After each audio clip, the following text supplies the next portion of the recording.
코로나19 사태 이후 정부가 주관하는 돌봄 사업의 중요성이 더욱더 부각되고 있습니다. 이 아동 학대와 관련된 사건들도 끊임없이 발생하고 있는데요. 자, 이런 상황에서 아무래도 이 아이 돌봄 정책에 대한 관심이 더욱더 많이 가는 것 같습니다. 그래서 오늘은 다른 지자체의 국공립 어린이집 확대 정책을 중심으로 해서 이 공공보육의 현황과 과제에 대해서 살펴보겠습니다. 나은내일 연구원 이승진 이사 연결돼 있습니다. 안녕하세요. 네, 안녕하세요. 네. 자, 먼저 이 우리나라에서는 어린이집이 얼마나 운영이 되고 있습니까? 네, 작년 말 기준으로 우리나라의 어린이집은 35,352개소가 전국적으로 지금 운영되고 있습니다. 네, 3만 5천여 곳이 있는데, 자, 그럼 이 가운데 국공립 어린이집은 얼마나 됩니까? 네, 그래서 그 국공립 어린이집 분포를 살펴보니까요, 전체 어린이집의 14%를 차지하고 있는데요. 4,958개소가 운영되고 있고, 대체로 이 국공립 어린이집은 이 민간 어린이집보다 원화 수가 또 많기 때문에 원화들을 기준으로 살펴보면 국공립 어린이집이 이용률은 약 한 18%를 차지하고 있었습니다. 네, 이 뭐 10%대니까 생각보다는 국공립 어린이집의 비율이 그리 높지 않은 것 같습니다. 자, 그런데 이번에 서울에서 발표한 자료를 보니까 이 국공립 어린이집의 이용률을 50%까지 늘리겠다고 하는데 이건 뭐 어떻게 된 겁니까? 네, 이 서울시의 경우 이 작년 말 기준으로 국공립 어린이집이 1,749개소가 운영되고 있는데요. 전체 어린이집이 5,370개소니까 한 32.6% 수준이고요. 또 원화수를 기준으로 살펴보면 이 국공립 어린이집 이용률이 43.8%로 이 타 시도 평균이 15.1%인데 이보다 약 3배에 이르는 수치인 것이죠. 네. 자, 그럼 이 서울시는 이 국공립 어린이집의 숫자를 어떻게 더 늘리겠다는 겁니까? 그렇습니다. 서울시는 올해 200억 원의 예산을 투자해서 국공립 어린이집을 1,800개소까지 늘리겠다 이렇게 밝혔습니다. 네. 자, 그러면 뭐 아무리 서울이라고 해도 이 뭐 울산이나 또 다른 지역과 비교해 봤을 때는 이 차이가 굉장히 크게 나는 것 같은데 뭐 어떤 이유가 있습니까? 일단 서울시는 2015년에 국공립 어린이집 1,000개소 확충 계획을 발표를 했어요. 그리고 그 공보육 인프라 확충에 적극적으로 이제 나섰는데 서울 지역 국공립 어린이집은 2014년도 그러니까 전년도 말만 하더라도 844개소였고 이용률도 24% 수준이었는데 6년 만인 2020년을 기준으로 봤을 때 1,749개소의 이용률이 43.8%로 2배 이상 이제 늘어났습니다. 뭐 서울시니까 뭔가 더 특별한 게 아니라 이 지방자치단체가 의지를 갖고 추진한 결과인 건데요. 서울시는 이런 추세를 이어가면서 올해 이 국공립 이용률을 46%까지 늘리고 내년까지는 50%대로 올릴 계획이다 이렇게 밝혔습니다. 이 계획대로라면 서울시에서 어린이집에 다니는 영유아 2명 가운데 1명은 국공립 어린이집에 다닐 수 있게 되는 것이죠. 네. 뭐 대부분 이 부모님들은 또 아이를 국공립 어린이집에 보내는 것을 선호하는데요. 울산 같은 경우는 이 아이를 국공립 어린이집에 보내는 것이 뭐 하늘의 별 따기다라는 말이 있을 정도로 굉장히 어렵습니다. 자, 그러면 울산은 국공립 어린이집이 뭐 어느 정도나 있습니까? 울산 지역 같은 경우는 어린이집 운영 현황을 살펴보니까 작년 말 기준으로 790개소가 운영되고 있는데 이 가운데 89개소가 국공립 어린이집이었고요. 11.2% 정도를 차지하고 있는 것 같아요. 네. 이용률도 따져보니까 아직은 14%대에 머물러 있는 상황입니다.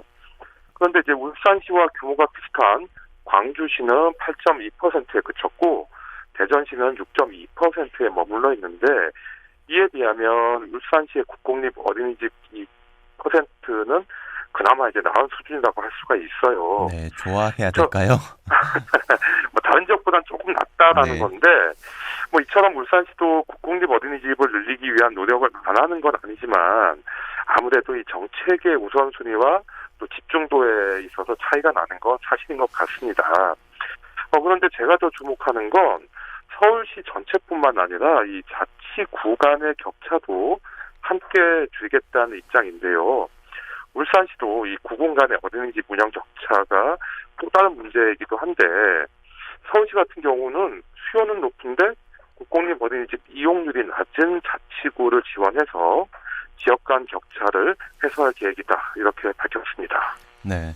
그러니까 이 전체 비율을 높이는 것만큼 지역 간의 격차를 줄이는 것도 뭐 중요한 과제인 것 같은데, 그럼 서울시는 뭐 이 문제를 어떻게 해결할 계획입니까? 우선 이 공보육 수요가 많은 아파트 내 어린이집을 국공립으로 전환하고요. 또 신규 공동주택, 주로 이제 뭐 아파트 단지가 될 텐데, 네. 이 신규 공동주택 내의 어린이집은 조기에 개원할 수 있도록 추진하겠다, 이렇게 밝혔고요. 그만큼 예산을 집중 지원하겠다, 이런 의지이기도 하겠죠.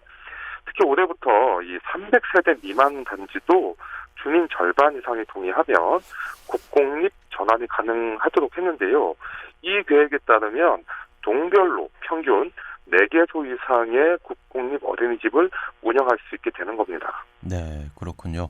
자, 그럼 이 서울시 이외에 다른 지자체들은 좀 어떻습니까? 최근 이 서울시와 함께 주목받고 있는 기초 지자체가 있는데 바로 여수시입니다. 이 여수시는 올해 국공립 어린이집 비율을 22%대까지 올리겠다, 이렇게 밝혔는데요. 여수시가 이 국공립 어린이집 확충 5개년 계획에 따라서 지난해에는 공동주택, 리모델링 2곳 등 이 4곳을 국공립으로 전환했고요. 올해는 10곳을 더 확충하겠다, 이렇게 밝히면서 지역 주민들의 이제 지지를 받고 있는데, 결국 이 단체장의 의지가 정책과 예산 집중도로 이제 나타나고 있는 것이죠. 네. 자, 그러면 이렇게 국공립 어린이집을 늘리는 방법이 좀 여러 가지인 것 같은데 어떤 게 있습니까? 근데 앞서 예로 든 여수시의 경우에는 우선 새로 짓는 주택단지에 국공립 어린이집을 설립하는 방식이 있습니다. 네. 그리고 다른 하나는 공동주택 리모델링 사업으로 이 국공립 어린이집을 개원하는 방법이 있는데, 여수시는 이 금융사와 함께 민관 협력 국공립 어린이집 지원 사업을 추진하기도 했고요.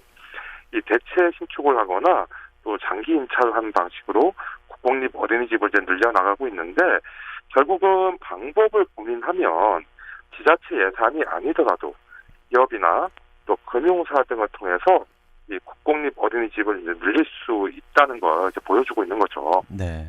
그러니까 이 해당 지자체의 의지가 가장 중요하다라고도 볼 수 있을 것 같은데, 이 정부도 이런 데 대해서 좀 힘을 실어주고 있다고요? 네, 그렇습니다. 이 지자체가 의지를 갖고 추진하면 이 보건복지부의 지원을 받아서 이 기존 민간 어린이집이나 또 가정 어린이집을 대상으로 장기 임차 전환 사업을 추진할 수가 있는데요. 기초 지자체인 시, 군구가 적합 시설을 선발해서 보건복지부 심의위원회에 신청을 하면 현장 조사와 또 최종 심의를 거쳐서 전환 여부가 확정되는데요. 이를 통해 국공립 어린이집을 단계적으로 확충하고 또 공공보육의 양적 성장을 이루는 동시에 이 지역 공공 또 민간 어린이집의 상생과 발전을 함께 도모할 수도 있게 되는 것이죠. 네. 이렇게 지금 국공립 어린이집의 숫자를 좀 늘려야 된다, 이렇게 얘기를 하고 있는데, 아무래도 이 국공립 어린이집이 뭐 민간 어린이집에 비해서는 뭐 서비스의 질 등이 조금 더 좋다라고 생각되기 때문인 것 같습니다. 자, 그러면 이 국공립 어린이집의 숫자만 는다고 좋아지는 것이 아니라 이 서비스의 질 역시 좀 관심을 많이 쏟아야 될 것 같은데, 이 부분은 어떻게 되나요? 네, 이 국공립 어린이집 같은 경우에는 사실 뭐 양적인 면도 중요하죠. 양을 이제 늘리는 것도 중요하고, 앞서 말씀드린 이제 서울시나 여수시도 이제 거기에 집중을 하고 있는데, 사실은 이게 양적으로 늘리는 것만큼 또 이 질적으로도 이 서비스 질 관리를 좀 해야 되는데 네. 일단 먼저 소개해드린 서울시의 경우에는 국공립 어린이집을 늘리는 데 그치는 게 아니라 서비스 질 개선 사업도 병행해서 선도적인 공공보육 모델을 만드는 데 이렇게 주력하겠다 밝혔는데요. 우선 제일 중요한 과제가 이 보육교사 한 명이 담당하는 영유아 수를 줄이는 일입니다. 이를 시범 사업으로 이제 추진하겠다는 것인데 0세반은 3명에서 2명으로 또 3세반은 15명에서 10명으로 줄이는 이 시범 사업을 시행을 하고 학대 운영을 검토하기로 했는데요. 어린이집 교육의 질은 보육교사가 감당할 수 있는 수준만큼 높아지기 때문인데 이 보육교사의 수를 늘리면 그만큼 서비스의 질도 나아질 가능성이 높아지는 것이죠. 네. 아무래도 보육교사 수가 많아지면 그 서비스의 질도 당연히 올라갈 것으로 보이는데요. 자, 그렇다면 이 어린이집의 서비스 질을 높이기 위한 다른 계획은 또 뭐 어떤 게 있습니까? 두 번째 계획을 살펴보니까 이 국공립 어린이집 재위탁 심사 기준도 개선하기로 했는데요.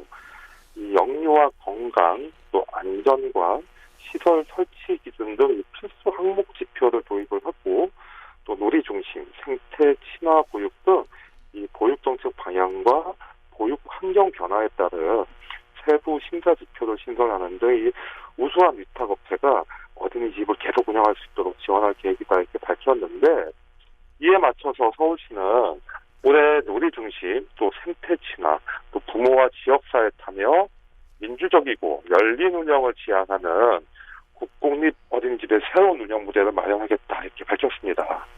네. 자, 이렇게 국공립 어린이집과 보육교사 증가가 또 이 증가되는 만큼 이 보육교사의 역량 강화도 중요할 것 같은데 이 부분은 어떻게 되나요? 현재 정부는 민간 어린이집을 장기 임차해서 국공립으로 전환하거나 또 뭐 아파트 관리동에 국공립 어린이집을 만들어서 식사를 늘려놓고 이제 양적 확대를 넘어서 질적 성숙을 추구해야 한다라는 결론을 이제 정책에 담고 있는 과정입니다. 부모들이 국공립 어린이집을 선호하는 이유는 보육료가 상대적으로 저렴하고 또 특별활동비처럼 이 각종 잡비가 적게 들어가기 때문인데요. 국공립 어린이집은 또 정부나 공공기관이 직접 건물을 짓기 때문에 건축비나 임차료를 부담하는 민간 어린이집보다 아무래도 경쟁력이 더 있겠죠. 네. 하지만 이 국공립 어린이집 보육교사들도 이 장애아동 등을 이제 상습적으로 학대한 혐의를 이제 받는 사건이 발생하면서 이 국공립 어린이집도 믿기 어렵다 이렇게 여론이 형성되고 있는 형국인데 울산도 최근에 중구와 남구에 소재하는 국공립 어린이집 교사들이 아동학대 혐의로 이제 재판 중이거나 또 재수사를 받고 있는데요. 결과적으로 이 정부와 보육교사를 양성하는 교육기관들의 최종적인 고민은 보육교사의 품성과 윤리적 가치 체계를 어떻게 마련할 것인가로 이제 기결되는 거고 이에 대한 과제들이 아직 좀 남아 있는 것이죠. 네.